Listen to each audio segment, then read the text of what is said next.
Welcome, everyone. This is our 14th episode of the Spiky Signal Show, where I sit down with some of the most exceptional revenue leaders in the revenue space. This podcast is meant for all of us to explore the biggest problems facing customer-facing teams, share the real challenges of sales and what revenue leaders deal with every day, from pipeline visibility to coaching to deal velocity, really sharing the stories and strategies. We do it all here on the podcast.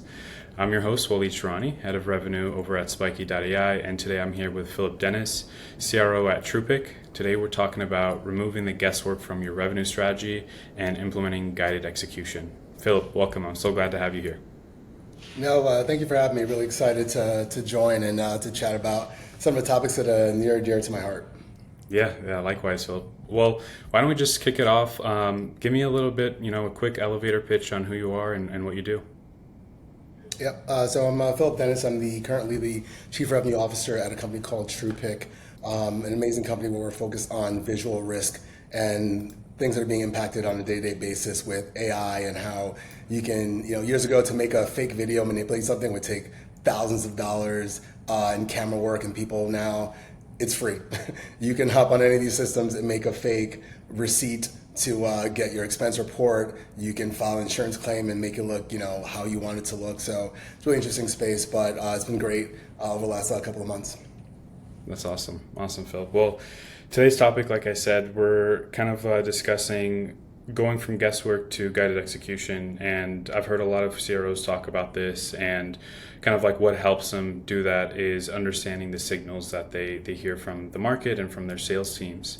I guess like just to kick things off and kind of understand how you work, what do you do to really understand the strategy, the overall operations of the revenue team to make sure it's not around kind of guesswork, but it's more so guided execution, more strategic? Would love to kind of hear a little bit more about that.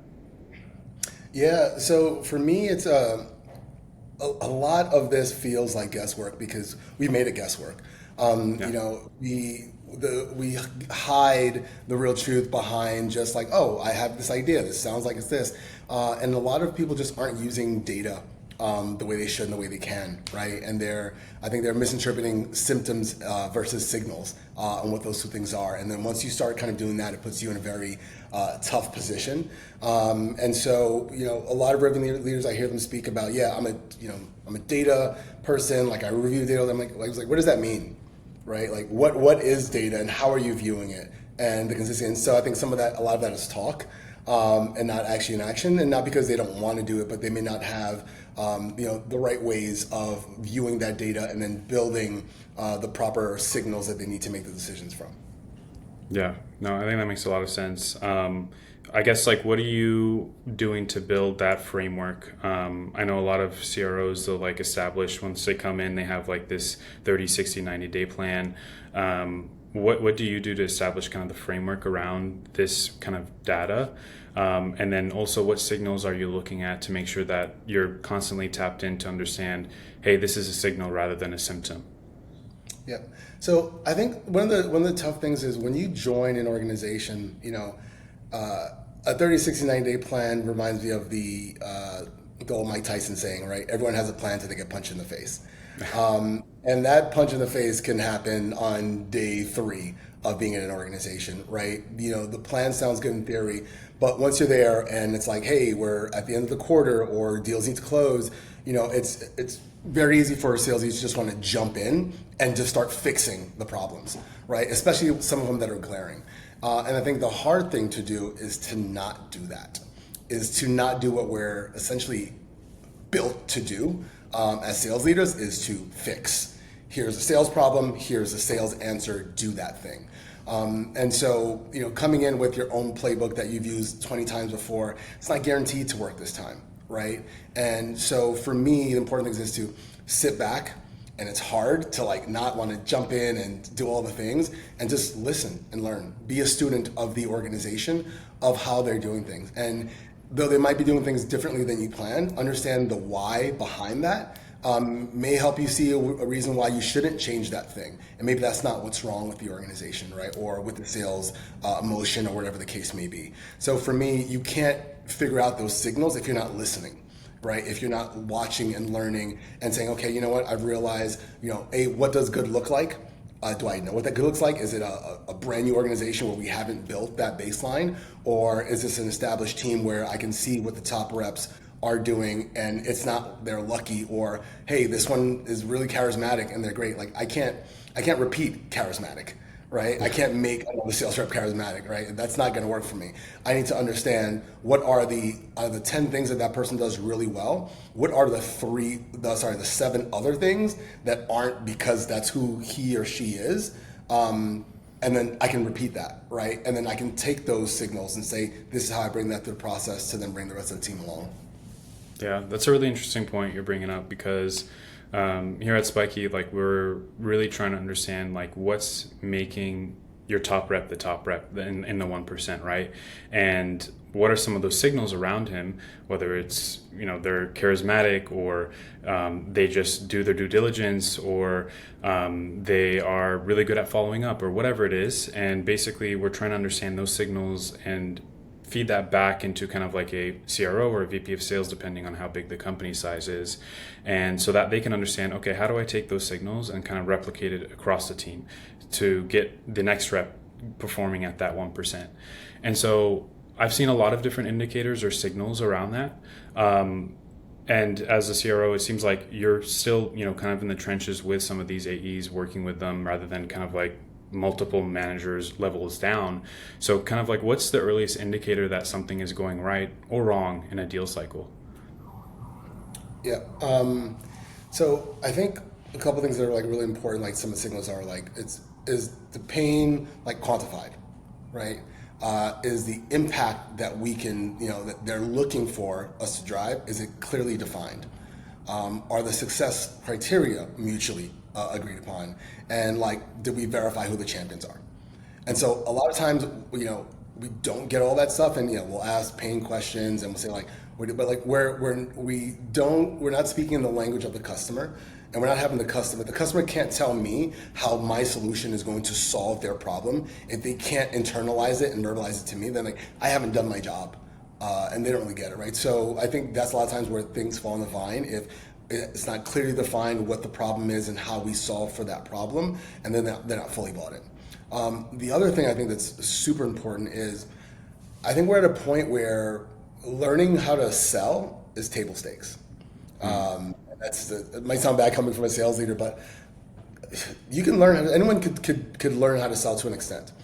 I think what we're missing is learning how to buy, because most salespeople don't know what the buying process is like, right? They've never bought SaaS. They don't know who's involved. What happens when they get off the phone with this prospect, right? I love to think that I get off and the prospect's like, ooh, I can't wait to get an email from Phil. Oh, this is going to be awesome. I'm looking forward for that demo. I'm canceling my favorite TV shows. Like they have a full-time job. Their title is not buyer of your software. I also don't know who else needs to be part of this. And they might tell me some of it, but they don't tell me everything. I don't know if they did 10 hours of research before they spoke to me, or they just hopped on because I did a really good cold call, right? And so those things are super important especially when you're in an organization. The access information is right there. Go to your head of marketing, go to your CRO, speak to your CEO. They've all bought software for the current organization that they're in right now, right? Ask them what that process was like. Have them walk you through who was part of the decisioning, right? Because once you understand that, then you can accelerate what you're doing. Because now as a prospect, when I get off the phone with you, you're not a salesperson, but you're the one who has to sell this into your organization, right? I'm not going to be on that meeting with your CEO. I can ask, oh, hey, I'm going to pitch. Can I join that meeting? 95% of the time, I'm like, nah, I got this, right? They're not going to bring you into that circle. So you have to help them sell that when selling is not their job, not their role, right? But the way you do that is by understanding buying processes in general, but also within that space. You can say, hey, here's some things I think you're gonna have to deal with. Here's some questions I know you're gonna get, right? That's gonna really put them in the right situation to be able to help close internally for those calls that you're not part of. And a lot of that happens in the discovery piece, of the call, and being able to understand those things, the pains, the impact, and so forth. Yeah, interesting. So are you a believer of role playing? I do a lot of role playing, but a lot of times role playing is interesting because again, you're making up the answers. You're just coming up with scenarios, right? Yeah. Being able to actually review calls in real scenarios. But I think where sometimes where we fail as sales leaders when it comes to using call recordings and doing some coaching afterwards. And I know this because I failed and I've done it so many times that, I'm like, okay, I need to stop doing this. Is you have a sales training. All right, Waleed, we're going to be listening to your call today. Walk us through this. No one wants to be on that hot seat. Why? Because you're going to sit there and everyone's going to tell you what they would have said different, done differently, and whatever case may be. Hindsight is 20/20. When you're in that call, in that meeting, some of those signals are not the same, right? Versus when you can take a step back and relook at it. And so people go in there with anxiety, they hate it when it's their turn, and it's just not as helpful. And so what I found really works is let's build a framework as a team. What does good look like? Hey, what's a good discovery call? Good discovery call is when you ask at least 5 questions and X, Y, and Z. Okay, cool. We've walked through that. We've broken down what that could look like. And now when we review the calls, we review it in that framework. So now I'm not giving you this, I would have done this differently. You can self-coach. So you'll have an AE going like, all right, so what do you think of that? You know what? I only asked like 2 discovery questions. And you're like, oh, yeah, I didn't realize that. Good point. Yeah, I didn't get this information. Yeah, that's right. Now they're doing the coaching, right? It doesn't feel like someone's telling them the right or wrong way because there is no right or like exact way of doing it, right? There's, if you're looking at a navigation system, like you give me the destination, there's 50 ways to get there, right? We don't have to get there the same as long as we get to the final destination. So the way I would have asked a question to position it might have worked in theory when we're speaking about it, but it may not have worked on that call, right? So I think it's those ways to helping the team. I think that's what really, help accelerate those. Yeah, that makes a lot of sense. I guess how big is the team right now? Like the revenue team at your company? So our current revenue team, as we're building it up now, is between AEs. I'd say about 20-ish. Okay. I don't know the sizes of the companies you've been at before, but if you've worked at larger companies and had larger teams, does kind of like that, how do you I guess manage the framework and the timing behind all of this? Because let's say 20, let's say it's manageable, right? Even then, I think there's still some timing issues of like, you can't review every call and you can't look at every single data point. So how do you aggregate all of that information into one aspect, right? But as you scale that out to like a CRO that's managing a 100+ person revenue team, he's not jumping into calls, right? He has his VP of sales and doing delegation and such.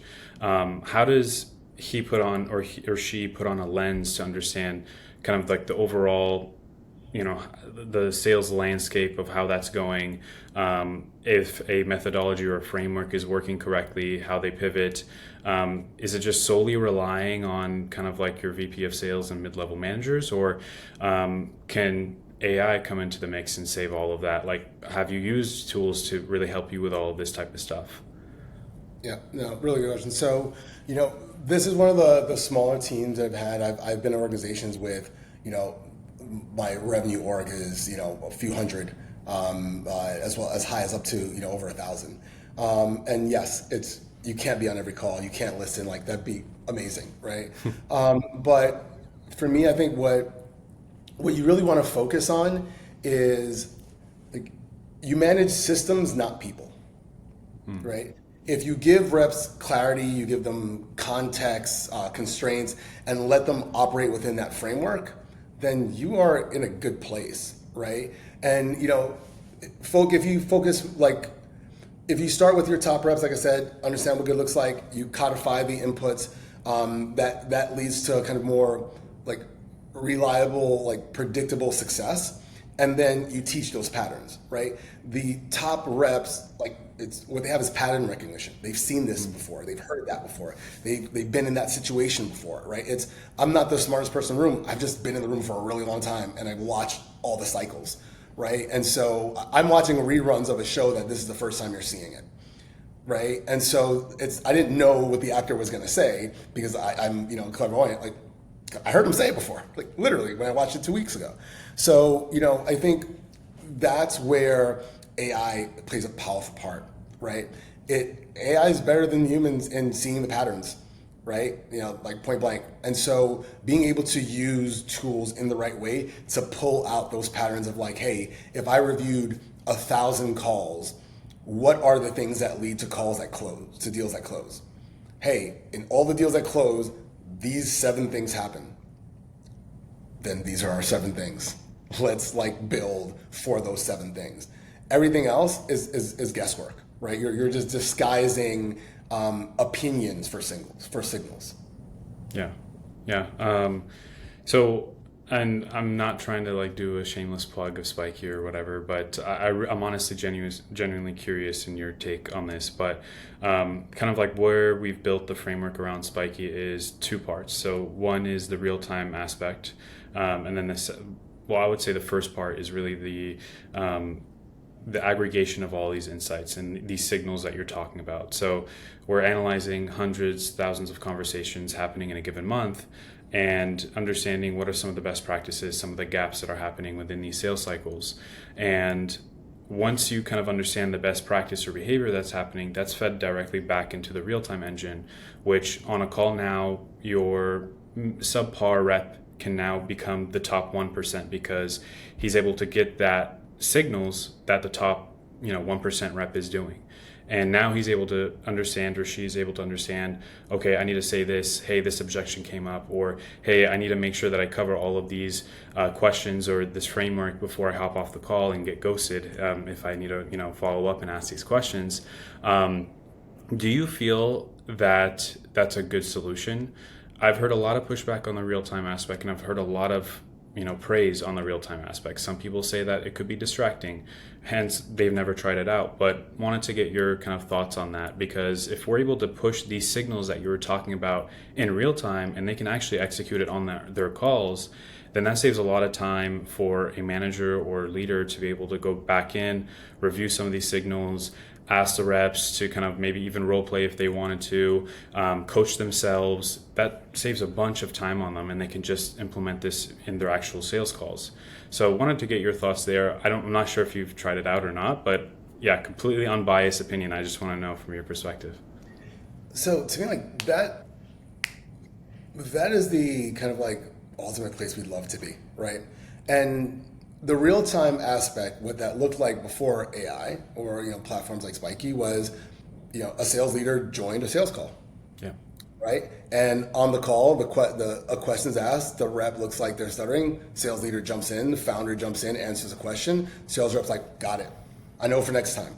But also what happened is, I didn't lose the deal because I didn't have that answer or I said the wrong thing, right? Versus, hey, I didn't know the answer, I said the wrong thing, lost this deal, we can coach it afterwards, but I sacrificed that deal. Now, in every loss, there's a win, right? You learn for next time.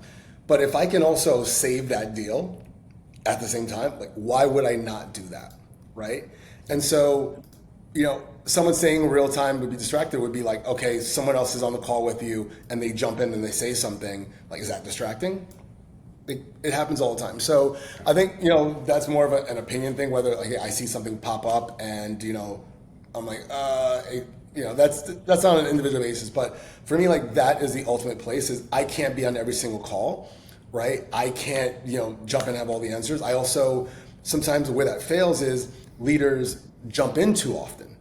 And like, because the AE took an extra second to give the answer, they jump in and the AE never learns anything. Sometimes they do need to stumble, right? Or you would have been surprised if you actually let them think it through and give the right answer, right? And so like they'll end up never learning. And I see that a lot with founders because like whether they're salespeople or not, they're the top sales rep because they're not selling, they're pitching their passion and they're talking through their passion to someone else, right? And the AE will never be able to sell it like you because they don't have the credibility that you have. So even if you stumble and it works, they literally can say the same script and it fails because you're just a salesperson trying to sell me something, right? So for me, taking those things into consideration, and if I can have something learning from, hey, the 10 times we've had calls in this vertical, this industry, this, profile, this is what has worked. Yeah, give me that information right now. Why? Because then I have time to review those 10 calls before I join this one. Yeah. Yeah. No, that makes sense. It's like having training wheels basically on a bike. And then once you're ready, you can take off those training wheels. You may want to still get those insights, but maybe it doesn't need to be in real time anymore. You don't need that whisper in your ear basically during those calls anymore now that you're a bit more seasoned. Yeah, that makes a lot of sense. I guess like final question just to kind of wrap things up. Do you currently use any AI tools right now? Yeah, I mean, I use several tools from whether it's like note-taking tools, whether it's your ChatGPT of the world. I've definitely played around and with Spiky, and so like they're like any tools, right? They're tools. It's how you use them, right? You can use a hammer to break things or to build things. It's just knowing when to use the right tool at the right time. And so where I think there's an opportunity for failure is if you don't have the experience, like an AI tool can send you the wrong place, right? They're hallucinating. So if I suck at math or biology and ask it a question and it gives me the answer, I'm like, that sounds good to me. I go out there like a fool. But if I have that base, I'm like, oh wait, no, I can correct it and say, hey, this should be this and this should be that. But it helps me do things faster, right? I can't review every single call. And if I'm in a meeting with my exec team, they're like, hey guys, what's happening this quarter on this new, part of the solution that we're selling, this new product. And I'm like, I think the team's having a tough time. I was busy. I was in meetings all day. Can I quickly go and analyze and say, hey guys, the last 20 calls where we were selling this product, what were the outcomes? What were customers saying? What was the pushback? Boom. I now have the answer. And I can go back and start fixing and working on that stuff. But then I have a real answer and not just a guess for my executive team. Yeah. No, I love that perspective, especially the one where it's like, do not completely rely on AI because it does hallucinate. And if you're not an expert in the space and you get some random answer and you're like, okay, sounds, good. And you can completely mess up something that you don't know much about. And so I was actually reading something the other day, and there's like this rule called the 30% rule in AI. And you use basically for whatever you're doing, whether you're writing like a research paper or your job or whatever it is, use only 30% of your work for AI, and the rest leave it up to yourself for logical thinking, because you're gonna need to have a human in the loop regardless. So yeah, that's definitely a refreshing perspective to think about, especially when I see all these things on LinkedIn like, hey, completely replace your whole sales team with this AI agent or prompt or whatever. It's ridiculous to see. But yeah, that's really awesome. I guess like this is our time, but I wanted to also ask you for the next episode, who do you know that would be a great revenue leader to bring on here? And you don't have to mention any names if you don't have anyone on top of mind. You can email me, but figure out how to ask the question. Yeah, I'll definitely show. I have a couple of people in mind that I think have some really, really great perspectives. I think, as a sales leader, if you think you know all the answers, if you think you're the smartest person in the room, you're in the wrong room and you don't know all the answers, right? And so, it's important to have like a network of other leaders that you can lean on. Like, hey, how'd you build that comp plan? I'm seeing this. Like, are your reps struggling with this? Like, is cold calling actually dead, or do people actually pick up? Like, things like that are super helpful. And there's, like I said, there's a million ways to get to the same destination. And hearing another route is always helpful. So I keep a big stable of amazing sales leaders around me, and even some reps who I'm like, hey, dude, like, I'm working with some reps, like, how's this working? So like, yeah, I can definitely go through my network and send a couple people your way. Awesome. Well, Phillip, thanks again for being on the podcast. It was a pleasure having you here. No, the pleasure was mine. Thank you. Thanks.